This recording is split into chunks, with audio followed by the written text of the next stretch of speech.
and welcome to the Moonshine Jesus Show. We're glad that you're here with us today. Today, we'll be talking about Marvel's special presentation of Punisher One Last Kill.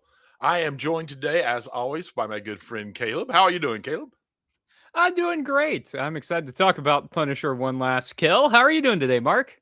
I am doing very well too. I'm not only glad to talk about it today, but I'm also going to just love giving spoilers to it. So, a good warning to everyone, there will be spoilers ahead. So, know that that is happening. If you haven't seen Punisher and you want to watch it spoiler free, give us a quick pause, go watch it. It's only about 40 minutes, then come back and join us for the rest of the show. We do want to let you know that we are brought to you by the Center for Progressive Christianity, a great source for all of your progressive Christian resources. But we're also sponsored by the Progressive Christian Alliance, which is a diverse, inclusive community reclaiming faith through justice, compassion, and radical welcome, as well as the Christian left, where following Jesus means standing up for the poor, the oppressed, and the truth, no matter how unpopular it gets. And Caleb, of course, we're going to enter into the show with some adult themed beverages. I'm curious to hear what you decided to come up with for this show. What's your beverage of choice today? So I found a beverage called One Last Kill, and Oh, it wow. Nice. has Coke, like Coca-Cola, and it has bourbon and mezcal to give it kind of a smoky Oh, flavor. And I've got it I like in that. my Oh, you're skull for the Punisher. perfect. Yeah. That's How about you? perfect. What are you Perfect. drinking today? I'm having one called the Smoking Gun Mm-hmm. Old Fashioned. So, and it's nothing more Oh, really God. than an old fashioned with scotch rimmed around it. So every time you take a sip, Mm. you smell the smokiness of the scotch. Mm-hmm. So, Smoking Yeah. Gun Oh, Old that Fashioned. sounds good So, too. Cheers. cheers to you. Listen, let's take a quick drop, a few sips of our beverages, and then we'll come back on the other side and geek out a little bit.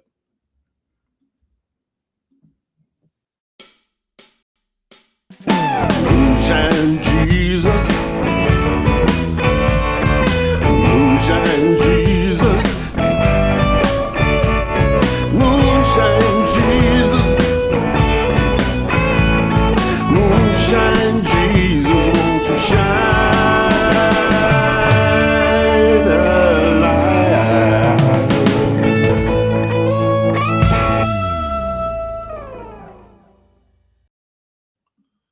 Welcome back to the Moonshine Jesus Show, where, as you've heard today, we're talking about Punisher One Last Kill, and this is our geeking out section where we will let our geek flags fly for a little bit, and then we will get on into theology and politics. So, Punisher One Last Kill is a TV special, and it is the third special presentation in the Marvel Cinematic Universe, sharing continuity with the films, the TV series of the franchise. In One Last Kill, Frank Castle is haunted by ghosts of his past as he tries to move on from his life as the brutal vigilante Punisher, avenging the deaths of his family, only to be drawn back in by crime lord Ma Nucci. Mark, did you grow up reading the Punisher, and then did you watch the series when it was on? I did not read that comic book series at all, but I did watch the series when it was when I think we got 2 seasons of that, and I watched both of those. So, Yeah, yeah, yeah. so And what did you I'm think of the series or of of this one? of the series, and then how it tied into this special presentation? I liked the series. I think because we had enough time to kind of get into understanding who the character Hmm. is and what motivates him. We got Yeah, backstory, so we understand where some of his like psychological issues are coming from. Uh, yeah, the special, yeah. um, it had some great fight scenes. Period. Yeah, it it never quite did it for me in storytelling, in character development.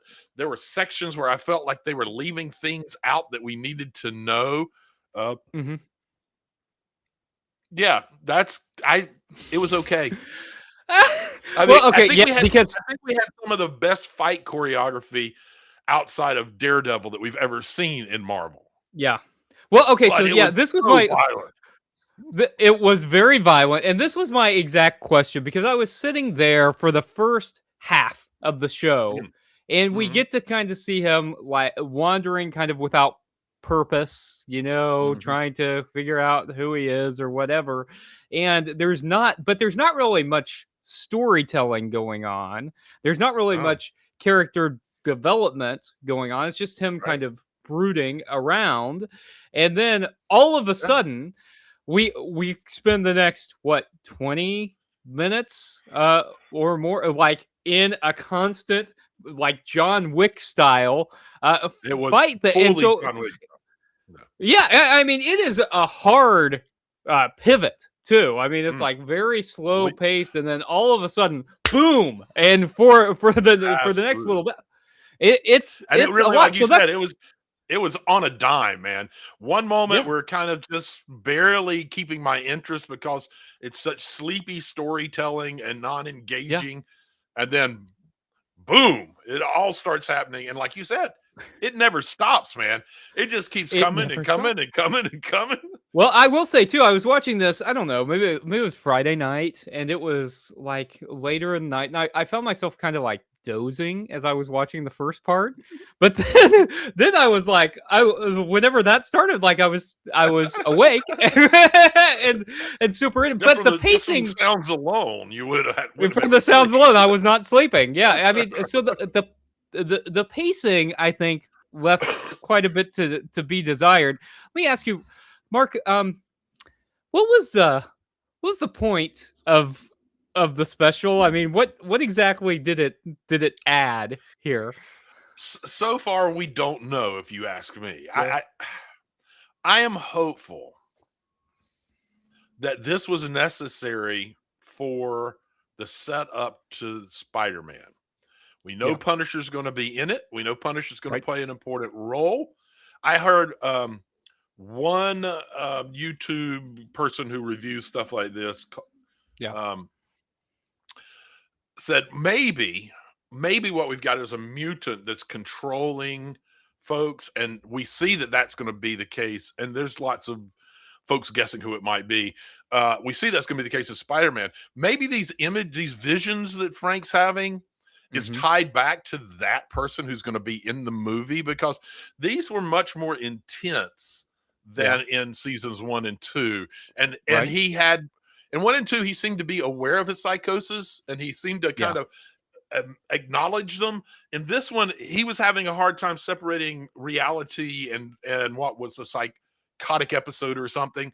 And so he suggested, maybe he said, I don't know that this is true, but maybe that's what's going on. So this is a preset up so that we understand that he and this whoever it ends up being had already kind of experienced each other before the movie. That's and that kind of thing, I think, is the only thing that can rescue the show. Because other than that, it's the same story as season 1 and the same story as season 2. Punisher tries to give up being the Punisher, and then he realizes he can't give up being the Punisher. The only difference would be at the end of this one, he's sort of, and I'm going to use the word good loosely, like a good guy Punisher. Like he's not just Yeah. punishing to punish; he's actually like Yeah. looking for the bad guys and taking the bad guys Yeah. out. But that's not enough to justify a whole special, is it? I don't think so. I mean, that's I hope that that much forethought was given to this, and I hope that That's fair. That's really the fair. ultimate, like the end result, is that Spider-Man is a better movie because we don't have to spend time dealing with some of the Sure. with some of this. Yeah. That would be great. I will say that like it was fun to watch. Like I The second did. I half, had a good time. the The second violent half, half, yeah. which I really can't stand superhero movies that capitalize on violence all the time. That's how we solve Yeah. everything. But Yeah. honestly, it's the only thing that made this one interesting. Well, it is. It really is because there wasn't, as you already said, there wasn't a lot of character development or anything real compelling to watch. But that's, I guess, what leads me into my next question here is Mm. about Frank Castle as a character. What is it that makes Frank Castle a compelling character, even though he's objectively terrifying and often lacks a moral compass. Is there is Yeah. what's compelling about him? I think there's several things. I mean, one is simply that in a lot of ways he's a victim of being used as a soldier. And Yeah, so there's a part of us that wants to pull for a person who is a victim of their circumstances and is trying to figure out. And I think that's part of why we always see him trying to not be Punisher, and that pulls us yeah, back in just enough to his character because we don't yeah, feel like it's necessarily who he is, because we did have times when we saw him being a great father, when we saw how much he cared about his family. And so I think that that's part of it. I think for guys in particular, because the folks that you most see wearing Punisher shirts and stuff are going to be yeah, guys who kind of consider themselves macho. yeah, But I think there's a little bit of tell in that, because while he comes off as a very macho character, he's also struggling with that. And so yeah. I think that there's this kind of subconscious connection that some folks make with the character of who they are and who he is. And then I think that there's this constant, this is the last part I'll say. I think there's this constant potential of redemption, and we all love a good redemption story. And if that man can be redeemed, anybody can be redeemed. So I think there's a little bit of that. That's a good I mean, what point. do you think? Yeah, I think a lot of the things that make Punisher compelling as a story, or some of the things I'm sure we'll talk about in the next segment, about the ways, at least for me, that allows us to talk about some of the larger issues in Right. society. But I agree. I think there's a hope that he is able to find some sort of life beyond all this. And Yeah. I think that's right. I think that's the thing about these kinds of stories that is hopeful, even if we just see very small glimpses of hope in this particular character. I Right. think it's Yeah. Yeah. also, Yeah. you know, we've been we've been living in a time where like anti-heroes are really popular. True. Why do you think audiences gravitate to anti-heroes? And are we still at the point in our our culture, like as audiences, where we want anti-heroes, or do we want something different? Like, are things changing a little bit in how we're in like the Well, kind that's of heroes we're yeah. looking for? I think that's a tough question. I think the reason why we're in anti-heroes right now is because we went so Yeah, long with heroes. And I yeah, do think there is we used to talk about superhero burnout. I think there's a little bit of that. I mhm, think a lot of when people were saying superhero burnout, that what they were really talking about was bad writing.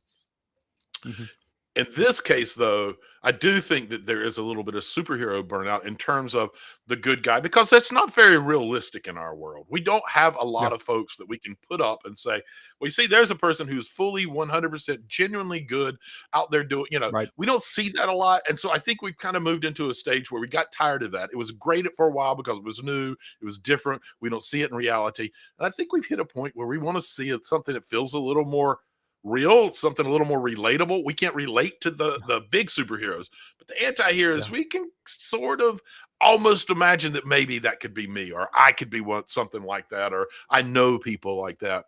So yeah, I think that that's pretty big part of it. But are we done with it? I don't think so, but I do yeah, think that we're getting enough of heroes with dark edges, at least, yeah, that the pure superheroes, we're going to be able to take them on again a little more readily. I think we're yeah. going to see a little bit of a resurgence of popularity in that, partially because we took this brief kind of side track that's probably going to stay there, but it allows us to not be overwhelmed by just the good guys. Anyway, Yeah. that's what do you think? I think that's a good point. I was thinking about the rise of anti-heroes, especially I think in the 80s we began to see like really darker storylines, Right. in comic books and all. But I think it post September 11th, we saw a lot of this rise of anti-hero stuff. I think with Mhm. the state of everything in the world and all, I found myself, even though I've been typically drawn to kind of anti-hero thing, I found myself longing for a story where we see people just doing good stuff. Like we see Yeah. good people doing good stuff. I think that's why for me, like seeing Superman last summer was something that was hopeful. Like Superman Yeah. hasn't really had a place in our for the last few decades, That's like fair. a hero who's like just good, pure, trying to do the right thing. And I mean, we've gotten a couple Superman movies that it doesn't really feel like Superman or he's out of place or whatever. Yeah, it's true. But then, like last summer, in the midst of everything going on, seeing a Superman who's a real superhero, I think for me that Yeah. was kind of refreshing because it felt Agreed. like all we were getting is anti-heroes. I think It's you're right. I think you're right, but I do think it did the service of resetting us. We were ready for Superman again. We even had yeah, Dark Superman, the Snyder Superman. We yes, we even yes. tried to make the good guys a little bit edgy, and you know, I think it was that we needed that break, and that's why we were able to enjoy a Superman, and probably some other upcoming stuff as well. Yeah, I think you're right. I think having telling these other stories that we definitely needed to hear. I think those have been good. I think they've made for good storytelling Mm, when they've been well written, and certainly we've yeah, had some that have been well written and some that have been written horribly. not Uh, but but but it has, yeah. And I think when we look at where superheroes kind of came from in the like the rise of the superheroes in the midst of like World War II and stuff when it felt like the yeah, world was falling apart, that in a time when it kind of feels like the world's feels falling like apart, like having a superhero that like you can look to and say, goodness is possible. yeah. We can make a difference. To me, that's something that it feels like culturally maybe we're ready for again. Hey, look, I'd like to ask more questions, but I think one of the really good things about this is that it is a foray into theology and politics. So why don't we take a break, take a sip, and come back and get into our Theopolitico section.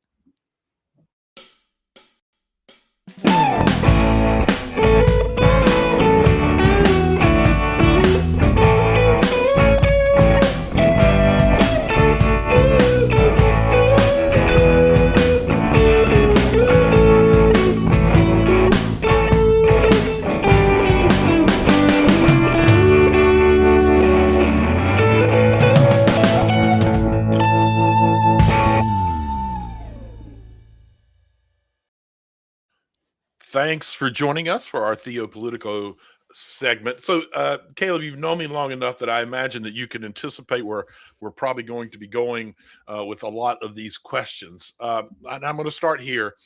Since this is Mental Health Awareness Month, let's start with this.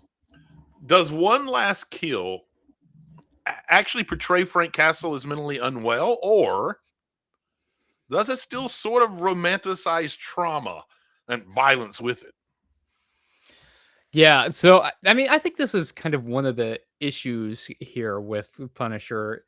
On the one hand, it serves as a tool for us to talk about things like PTSD and the real struggles that people coming back from war or from being a part of the war machine in any facet that they might experience. Yet, it doesn't really portray as certainly not One Last Kill doesn't portray mental illness in any Yeah. real way, other than as a tool for vengeance. And I don't think that's really a very helpful way for us to think about mental Yeah. illness. I do think that I think it's important for us to realize the impacts of of being involved in violence and the moral injury that occurs, right? And I think us learning about moral injury and how people can recuperate from moral injury, I think that's very important work. And I don't think that this does a particularly good job of helping us think about what moral injury even is, or Yeah. how any of that translates. So I would say that it kind of romanticizes it, Mark, as we get him going and killing and for the sake of his family, and he can't find meaning beyond that killing. There's as we were talking about in the last segment, there's a hope for redemption, but the picture that we get here is that without vengeance, he has nothing. Yeah. Like his Yeah. whole life is centered around vengeance. Uh, what do you think? Well, I agree. One, what you just said. As a matter of fact, I think in maybe season 2, his wife actually says to him, like when he's at home, he doesn't know who he is. When he's doing with the kids, he doesn't really know who he is until he's out there doing Right. that stuff. So, Yeah. I think it's both and in terms of my question, but it leans real heavily Yeah. towards the romanticizing trauma and romanticizing violence. Yeah.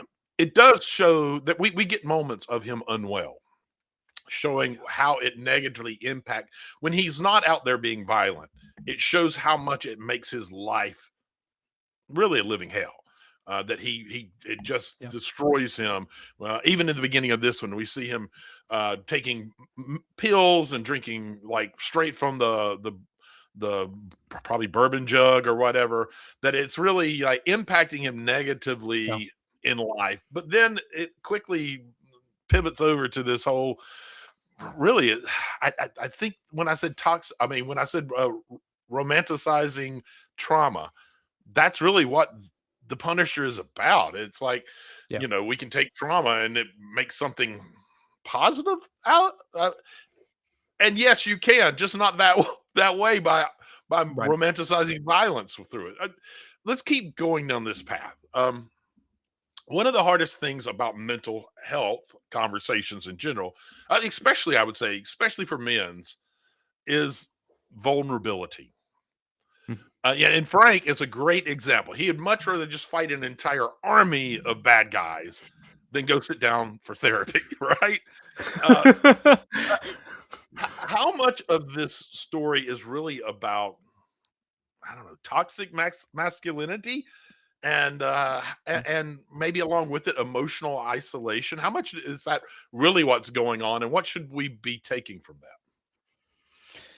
Yeah, I mean, we see a lot of toxic masculinity, and as you pointed out, a lot of the times people who are super into Punisher tend to be those Mhm. folks who maybe Mhm. haven't done a lot of work dissecting Right. their own toxic masculinity or the patriarchy or any of that. Any of So it, yeah. I think so I think that's a danger here is that a lot of times we miss the critical lens of of things. Like people take stories at face value. I'm thinking about like Fight Club or something too, where people Right, like yeah. miss the point of the story. Of the whole yeah.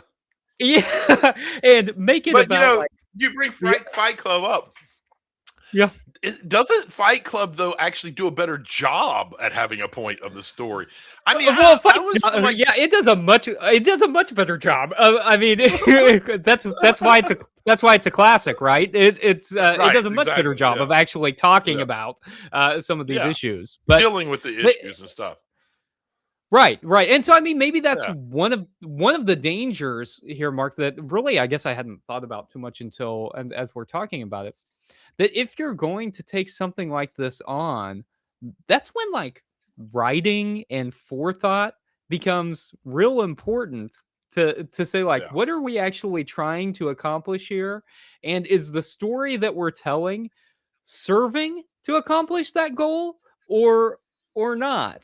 And Yeah. I feel like maybe especially in One Last Kill, maybe we didn't quite get there. What do you think? Yeah, I feel like I'm with you. I feel like we left out that's part of this show needed another half hour. Yeah. and dealt with some of that, dealt with his backstory, dealt with how it's impacting. Have another character who's doing more work towards pushing him towards doing something about it Yeah. rather than just being violent. I think we really needed that quite badly, and they just didn't bother to give it to us. Which, like you said, yeah, if you're going to deal with this, put some Deal with it? forethought into right. Now, who knows? Maybe the writers did, and it all got cut for whatever reason. I don't know. I don't think that happened. Usually, when that much gets cut, it starts leaking, and Yeah. people find out. And I've not heard anything about Well, this man, getting cut out. maybe But even here, maybe even if they but improve the pacing and put more of that element like in the first half and it would followed have it been up with more like engaging.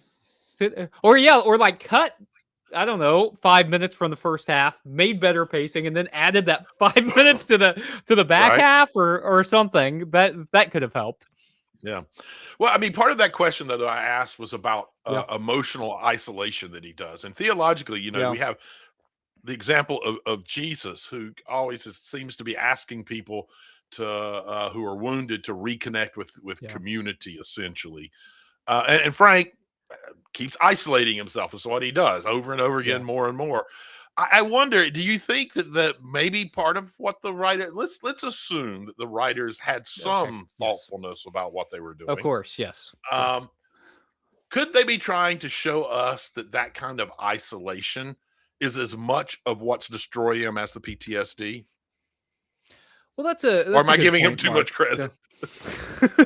We're assuming. So Oh, let's assume that's right. If that's true, I mean, I think that's certainly factual, right? That mhm, there's one thing about like taking time to yourself for self-care or whatever. There's a completely different thing when you are unhealthily cutting yourself off from other human beings. I think we're mhm. meant to be communal creatures, and whenever we are dealing with things, sometimes the response is to isolate ourselves, and that can be very destructive, to Yeah. not process the things that are going on, to not feel like people love and support you. And I think one thing that is almost always true is that there are more people in your corner than you know. And I think, Yeah. not isolating oneself in the midst of difficulty is so important. I think about even Jesus, as you were saying, Mark, when he's praying in the garden and he's there by himself, he constantly goes back to check Mhm. in with his disciples, that Right. that community. Yeah. And And he's and I think that is something. people think of that, of him saying, Yeah. "Wait here," as pushing them aside, but in a lot Yeah. of ways, he's asking them to stay present. Wait right Yeah. here. I need to be over Yeah. here, but I need to know that you're here, right here in this. Yeah. You know, don't wander Yeah. off. Yeah. Wait right Be here here. because I need you with me. You know. Oh, well, that's really interesting. As is the fact that they keep falling asleep, Yes. and Right. the one thing that we often don't think about either is like the trauma that they're dealing with, and how like sleep Mhm. and rest is like a way to process grief and trauma too. Yeah. And like in thinking about it that way, it gives me renewed sympathy Yeah. for the disciples as well. But I like that. Yeah. I think you're right. I think community. I think knowing that people are there is important. Yeah, and as a person who has major depressive disorder, I know how the depression, and it's true for PTSD, it's true for bipolar, it's true for a lot of things, makes you want to isolate. It feels safer, it feels Yeah. more controlling, and it's also part of why therapy matters, and why I wish that we had Mm. had some kind of acknowledging of that in The Punisher, because once you realize that through therapy, you get and then experience that I'm feeling like isolating. I better go find some people. You begin to Yeah. realize that that's one of the main paths to healing. And I wish we would have been able to Mm. experience and see a little more of that with the Punisher. I really, uh, I think it's one of the places that we didn't get anything that would have made this a much stronger show and a show that I could like get behind a little more, you know? Yeah. Yeah. I Well, I think you're listen, right. my next question would lead into probably a 10-minute discussion, and we don't have that kind of time because we don't want to miss out on our Make Me Look Stupid segment. So I'm just going to go ahead and end this segment about a minute early so that we have plenty of time for our Make Me Look Stupid segment, one of our favorite segments. So again, we'll take a drop and a sip, and we'll be right back after this break.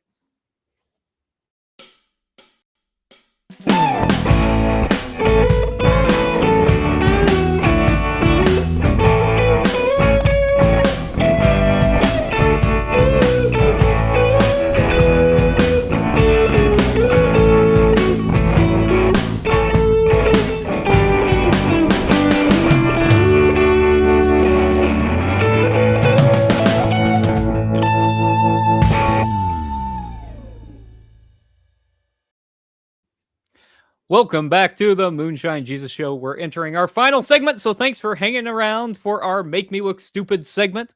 And in this segment, we do like to ask questions where we might make our co-hosts look stupid, or we might look stupid ourselves.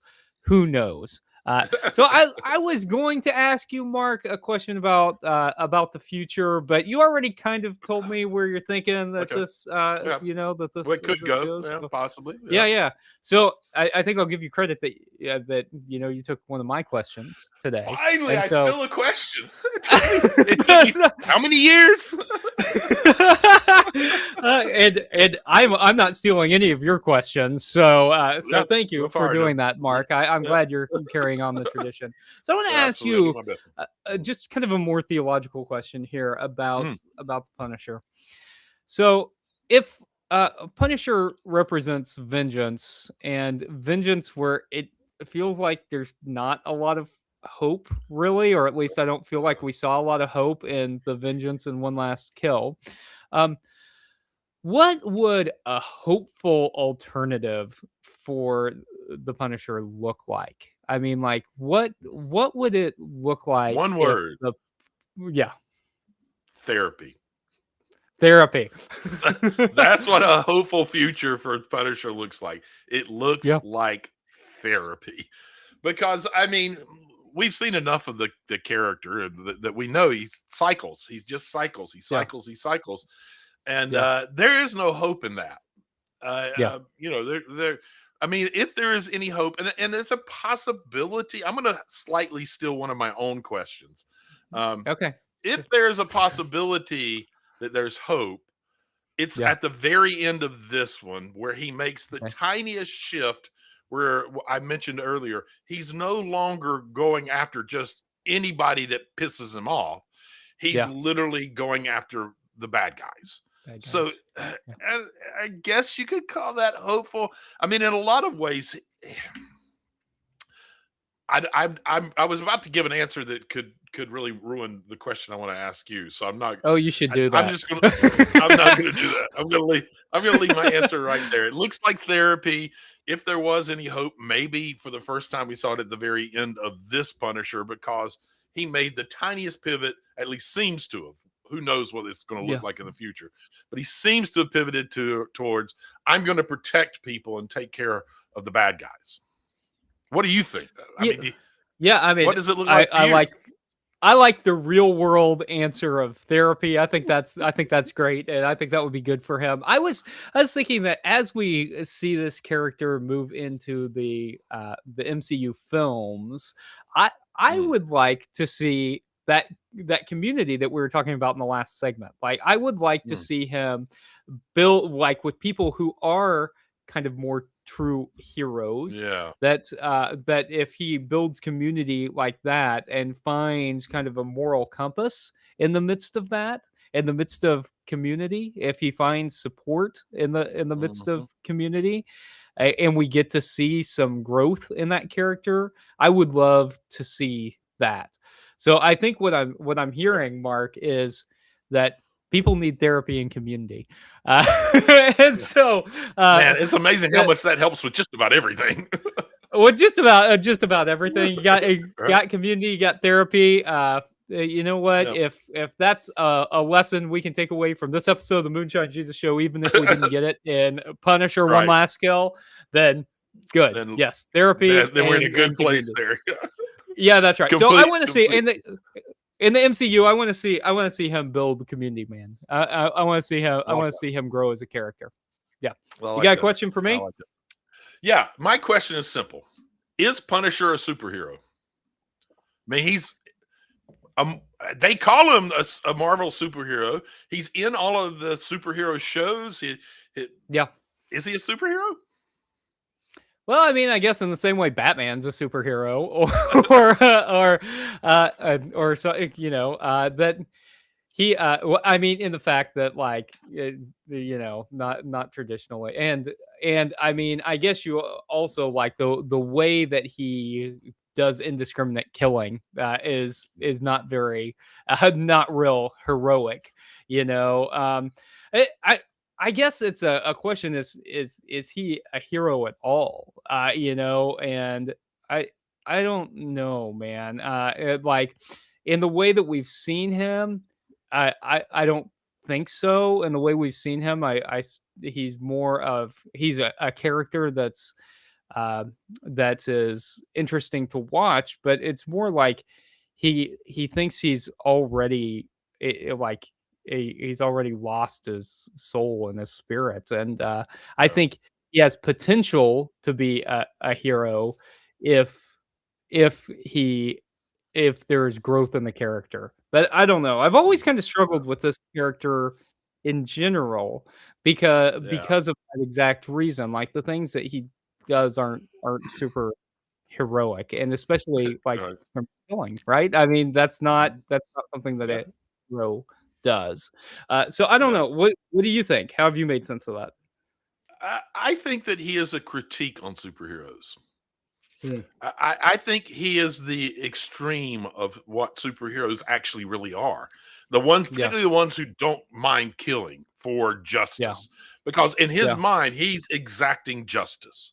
But he Yeah. he is the extreme version of it, and I think he shows us that even the superheroes that are willing to go to those extreme violent those violent extremes to solve a problem or to execute justice, that maybe they're not really superheroes either.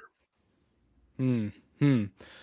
Well, that's that's really interesting because and this is an older critique too than something like say The Boys of Right. superheroes as Yeah. well, and so it's interesting that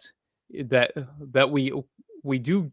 I think that's a good point, Mark, because superheroes like that I think need to be critiqued, right? And Yeah, 100%. yeah, We certainly don't we need to need aggrandize them and put them up on a pedestal and No. say, "Look at them using force to fix a problem." I mean, for any kind of violence should always, always, always be the very last resort, and almost always with superheroes, it's the first thing. We've got exceptions, we Yeah. do, but it Yeah. tends to be the thing that we immediately go to in order to fix a problem, and that Well- teaches society stuff that society already buys into far too much. We need to be doing the opposite. Yeah. Well, I mean, particularly in a time, right, when our country is immediately resorting to violence. I just think about this year, from Venezuela to Iran to that we see a time when our country is To the constantly streets of resorting to Chicago, violence, to to the streets of Chicago, yeah, everywhere to get what they want, right? And I think that, or to get what Trump wants, and to destabilize things further. That I think that's why I also feel like we're looking for something different in superheroes, maybe than we've been looking for over the past 20 years in particular. Mhm. That maybe we want to see something a little bit different. So, I'm with hey, you. Mark, this Punisher was this was an interesting one to talk about, and I think it'll be interesting to see how Punisher fits in the broader MCU. And like I said, Yeah. I hope that some of your predictions about how maybe this is going to lay some groundwork for something important in Spider-Man, I hope that's Maybe. true, and we see that. Yeah. But so thanks for talking about that today. Next week we need a show, and you had a suggestion. You Yeah, want to tell them I'm what very it is, Mark? excited about this. I can't wait. I Yeah. already have my tickets. So whether we do this or not, I'm going to see it. The Mandalorian Grogu comes out this week, and Yes. I think it's the first Star Wars movie we've seen in 6 years. That's crazy. Man, I mean, really, man? there was a time where we're getting one every 2 years. I think it's been six Yeah. years since we've had a Star Wars movie. So I mean, I that feels like the perfect go-to, right? Oh, I think absolutely. I'm super excited that we get Mandalorian and Grogu in theaters. It has been Yeah. so much fun to watch the Mandalorian on the Oh small yeah. screen, and getting to go and watch it on the big screen. I think it's going to be super fun. And so I don't Agreed. have my tickets yet, but it was on my weekend plans too. Perfect. So I think Mandalorian and Grogu next week. That sounds great. Well, thank you Excellent. all for joining us today on the Moonshine Jesus Show. Thanks for listening to us talk about the Punisher, and we can't wait to see you next week when we'll talk about the Mandalorian and Grogu on the Moonshine Jesus Show.